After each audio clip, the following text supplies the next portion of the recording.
Hello అండి. This is doctor Tarak, consultant urologist. మనకి peak summer అనేది ఇంకా కొన్ని రోజుల్లో రాబోతోంది. ఇప్పటికే మనకి చాలా ఎండలు ఎక్కువైపోయాయి.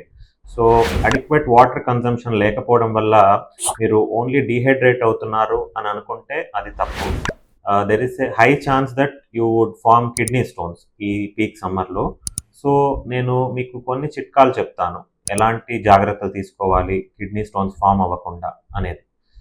మెయిన్ థింగ్ ఏంటంటే మన డైట్‌లో అధిక భాగం అడిక్వేట్ వాటర్ కన్జంప్షన్ అనేది చాలా ఇంపార్టెంట్ అండి. సో, మినిమమ్ 2.5-3 లీటర్స్ ఒక రోజులో మనం గుర్తుపెట్టుకొని తీసుకోవాలి. మళ్ళీ ఇంకొక ముఖ్యమైన సూచన ఏంటంటే డైట్‌లో ఎంత ఎంత శాతం ఉప్పు తీసుకుంటున్నాము అనేది. ఎక్కువ ఉప్పు తీసుకునే వాళ్ళల్లో స్టోన్స్ ఫార్మ్ అయ్యే అవకాశం చాలా ఎక్కువుంటుంది. So, check how much salt you are taking and control it and avoid it. And one more thing to follow is avoid processed foods.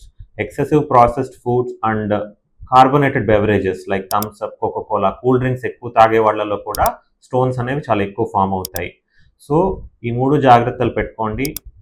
Adapt to find ways to drink more water and also adapt healthy ways of life and take good amount of fluids to keep yourself hydrated during this peak summers.